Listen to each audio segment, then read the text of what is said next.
What a brilliant way to end the week. Many congratulations to you all. Liam Burbridge, Thomas Atkinson, Martin Heal, really good to have you on the programme. Thank you very much for watching at home. We, of course, will be back next week. Plenty more good things to come on the programme. I hope that you'll join us for that. Have a very good weekend. Good night.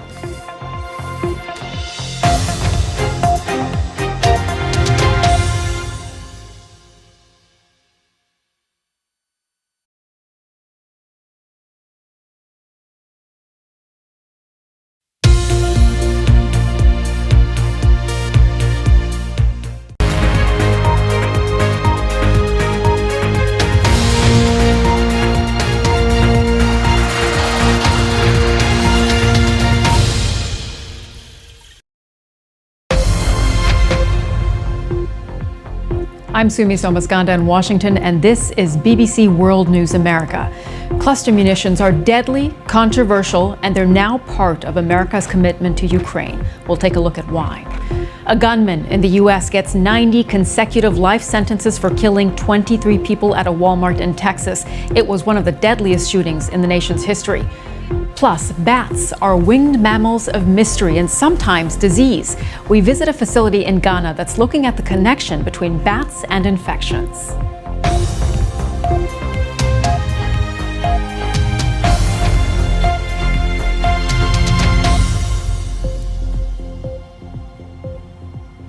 Welcome to World News America. We start here in Washington, where officials have confirmed the U.S. government's commitment to sending cluster munitions to Ukraine. The Biden administration has already sent a range of weapons to support Kyiv's fight against Russia. So before we go any further, let's look at why these are different. Each cluster munition carries large numbers of smaller bomblets that are dispersed over a wide area.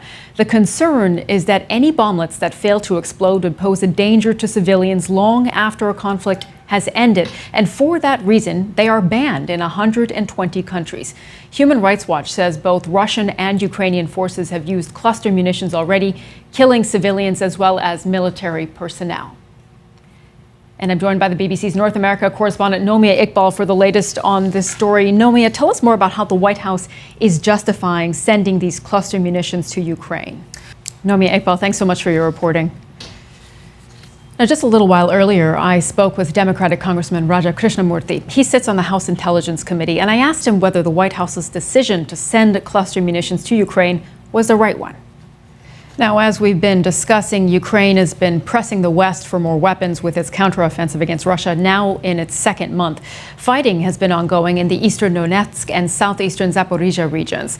Ukraine says its forces have continued their advances around the city of Bakhmut and have retaken 9 settlements and 160 square kilometers of territory since the start of the counteroffensive on June 4th. Our correspondent Andrew Harding reports. The whereabouts of Wagner boss Yevgeny Prigozhin has been a mystery since he led a short-lived rebellion in Russia last month. Under the deal to end the standoff, charges against him were dropped and he was offered a move to Belarus. But yesterday, Belarus's leader, Alexander Lukashenko, said Prigozhin was in Russia after all. Last week, BBC Verify revealed these satellite images that appear to show activity at a disused military base around 64 miles from the Belarusian capital. The area has been reported in Russian media as a place that could house Wagner fighters. Our Russia editor, Steve Rosenberg, has visited that site today, and he sent this report. Here in the U.S., a court has sentenced a gunman who fatally shot 23 people at a Walmart supermarket in Texas in 2019 to 90 consecutive life sentences. Patrick Crusius targeted people of Hispanic descent shortly after posting an online message referring to an invasion of immigrants to the United States. And the BBC's Netta Tawfik has been covering the case for us and joins us now. Netta, remind us first of all what happened in this mass shooting in 2019.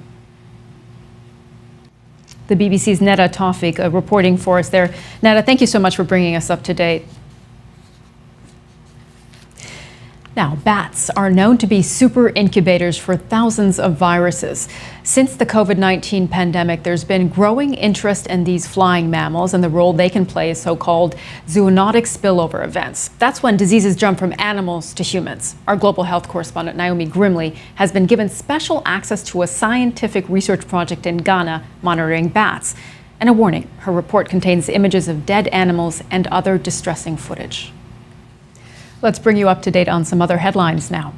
3 railway employees have been arrested in India over a crash involving 3 trains that resulted in more than 290 deaths last month. A train packed with passengers was mistakenly diverted onto a loop line and slammed into a stationary goods train in the eastern state of Odisha. The derailed compartments then struck the carriages of a 3rd train coming from the opposite direction. Production of one of the world's most popular car models, the Ford Fiesta, has come to an end, with the final vehicle rolling off a production line in Germany. More than 22 million have been produced globally since it was launched in the 1970s, aimed at those wanting smaller, more fuel-efficient vehicles. The U.S. car giant is switching its focus to electric vehicles. And the city of Malmö was announced as the host of next year's Eurovision Song Contest following Sweden's victory in Liverpool in May. The coastal town in southern Sweden was selected ahead of the capital, Stockholm. The Malmö Arena will stage the semifinals and finals in May 2024. And Sweden's Loreen won Eurovision 2023 with her pop anthem, Tattoo.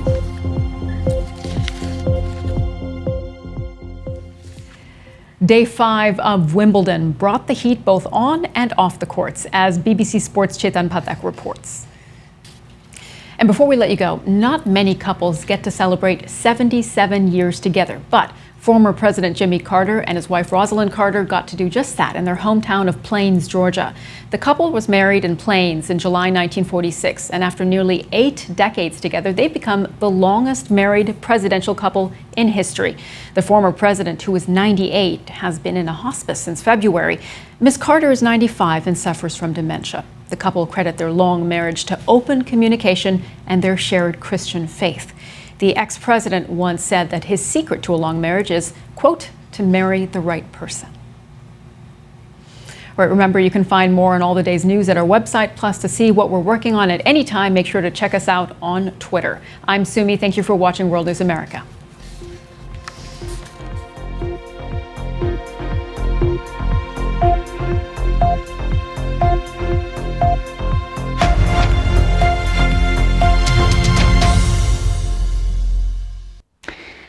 Hello there. A big ridge of high pressure is